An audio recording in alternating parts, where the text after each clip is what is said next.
کابل کې د افغانستان لپاره د روسي ځانګړي استازي زمیر کابلوف سره د بهرنیو چارو وزارت واکپال امیر خان متقي کتنه.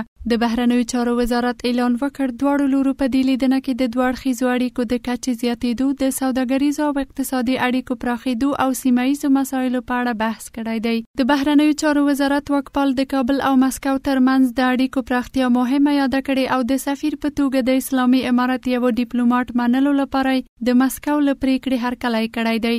محترم مولوي امیر خان متقي له روسي فدراسیون څخه مننه وکړه چې په مسکو کې د سفیر په کچه د افغانستان اسلامي امارت ډیپلوماټ مني او ژمنه وکړه چې د افغانستان حکومت په نږدې راتلونکي کې مسکو لپاره د سفیر په کچه ډیپلوماټ معرفي کړي.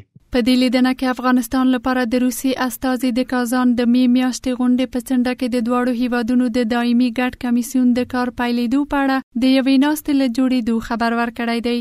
د افغانستان لپاره د روسیې ولسمشر ځانګړي استازي هم په خپلوار سره وویل چې هیواد افغانستان سره د اړیکو پراختیا مهمه ده او د همدې لپاره د اقدامات وکړل ترڅو د اړیکو د پراختیا په لاره کې خنډونه لرې سي.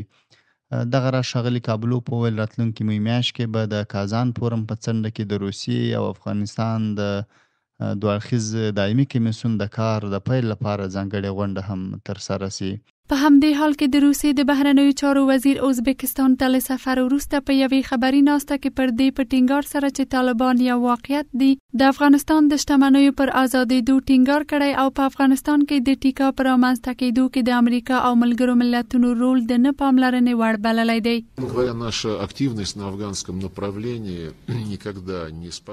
په کابل کې چارواکي یو واقعیت دي او که وغواړو یو عملي او نه ایدئولوژیک سیاست وڅارو باید دوی په پام کې ونیسو. موږ په فعاله توګه د افغانستان دولتي زیرمو خوشي کېدو څخه چې اوس مهال په متحده ایالاتو کې د ملاتړ کوو.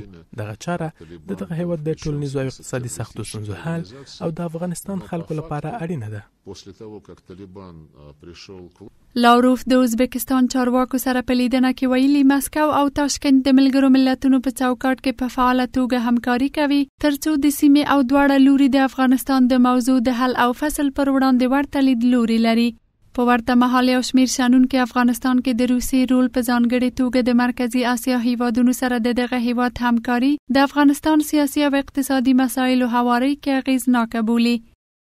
در مناسبات رشد مناسبات اقتصادی همکاری و تامین رابطه حاکمان امروزی افغانستان با روسیه اثرات مؤثر خواهد داشت و افغانستان از یک مشکل بزرگ اقتصادی نجات پیدا خواهد. روسیه از جمله کشورهایی است که سرشار از منابع نفتی و انرژی می باشه.